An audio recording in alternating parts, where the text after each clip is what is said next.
வணக்கம். பாலச்சந்திரன் பேசுகிறேன்.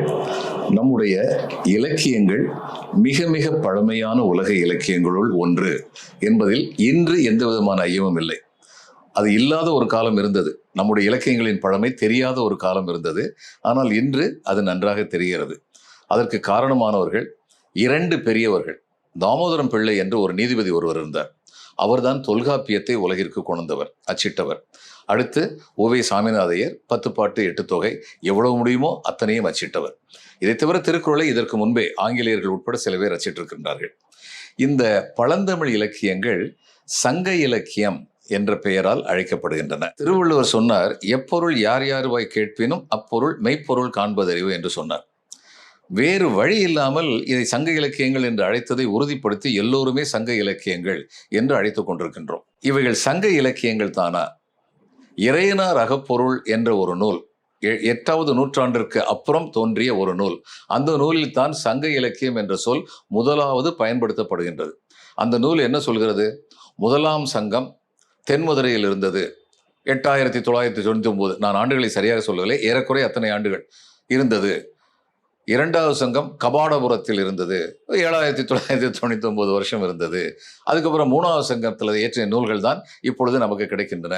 2வது சங்கத்தில் இயற்றிய ஒரே நூல், கிடைக்கப்பெற்ற ஒரே நூல் தொல்காப்பியம் அப்படின்னு சொல்லி சொல்றாங்க. இப்போ இது எல்லாம் பார்க்கும் பொழுது முதலாம் சங்கத்துடைய முதல் தலைவராக இருந்தவர் சிவபெருமான், 2ஆம் சங்கத்தில் 2வது தலைவராக இருந்தது முருகப்பெருமான் அப்படின்லாம் சொல்லும் பொழுது பழந்தமிழ் இலக்கியங்களுடன் சில புராண கதைகளையும் சேர்த்து வைக்கின்ற முயற்சி நடந்திருக்கிறது என்றுதான் பொருள் கொள்ள முடியும். இவைகளை சங்க இலக்கியங்கள் என்று அழைப்பதே தவறு.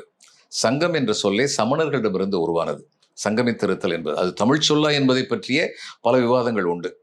சமணர்கள் பள்ளி என்று இன்று பள்ளிக்கூடங்கள் என்று சொல்கின்றோமே, சமணருடைய பள்ளிகளில் தான் அனைவருக்கும் கல்வி கற்பிக்கப்பட்டது என்ற காரணத்தினால் இவைகள் பள்ளிகள் என்று அழைக்கப்பட்டன. அதேபோல் நின்றசீர் நெடுமாறன் என்ற ஒரு பாண்டிய மன்னன், ஏறக்குறைய 8வது நூற்றாண்டிற்கு பின் வந்தவன், கடல் அரிப்பின் காரணமாக நிலம் கடலுக்குள் மூழ்கிய பொழுது தன்னுடைய புலவர்களை எல்லாம் அழைத்து சென்று மேடான பகுதிக்கு இட்டு சென்றான் என்ற குறிப்பு காணப்படுகிறது.